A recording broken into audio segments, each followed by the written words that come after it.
Yo, how's it going, everybody? Crypto Junior here.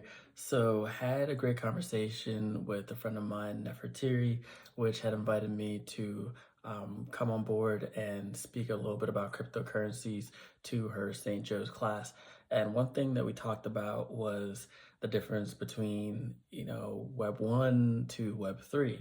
So, decided to make a quick video, I guess sharing my explanation. Actually, I can't take full credit because I heard it from somebody and I thought it was a really simple way of describing it. So the way they described it around this way was one like Web one. Web one was almost the creation of the internet, right? When the internet was mainly used for informative purposes. Obviously, still is today, but why I say it like that is because Web one was, just static images. Think of like wiki, for earliest versions of like a wiki page where people were just putting documents online and you were able to, usually take way longer than it is today to find, but find these specific sites, find these specific URLs, links, and you could, then access this data from anywhere that you had an internet connection. So that's Web one. Super simple, essentially only read only. Excuse me. And then we move on to Web two.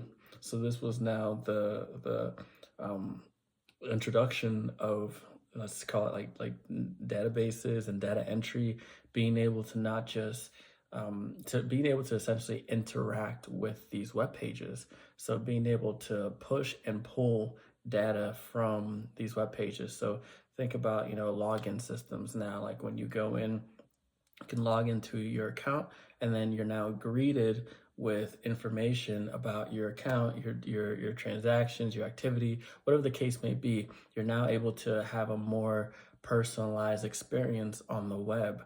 So think of it of being able to push data to the servers. And then once you push that data in, you essentially log in, username, password, it authenticates, and then you're greeted with personalized data that is just for you based on your activity, based on the things that you've done so far on that account, on that application, you name it. So now there's a lot more interaction within the web. You can make purchases. That was huge for, as you can imagine, the e-commerce space and just marketplace, user-generated content, you name it. The web completely transformed after the introduction of Web 2 interactions within the internet. And then, but traditionally in Web 2, how things are usually done are with payment gateways, right? You need to, you like for the next evolution, which really transformed Web 2, was being able to now pay for things on the web, buy things, sell things, you name it. That really took, Web 2 to the next level and made, interactions, obviously online shopping, the biggest thing probably on there now. But we then take a step to Web 3, where now it's obviously now taken, now no more need of these payment gateways, because you now become the bank, especially in DeFi, strictly DeFi, because you now have your own wallet. You now have the keys to that wallet. You now are able to transact without any centralized interference. So no middleman being able to, there's no need to now like send to a third-party app, which then processes the transactions and then ensures that every party is paid. Now you're able to connect to these decentralized applications, and there is no need for a middleman. There's no need for a liaison.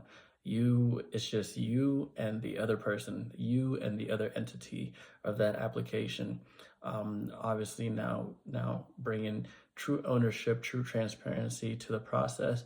And in my opinion, why I believe this space is so crucial and important for breaking down barriers and enabling the world to just function at even greater connectivity, greater visibility, and just being able to do more and have full control over your finances. So obviously there's some pros and cons to that, but overall I thought that was just a really good explanation on how we came from the Web 2, the start of the internet essentially, to Web 3 and the craze that's going on today. So hope that was helpful. I'll catch you guys later. Cheers.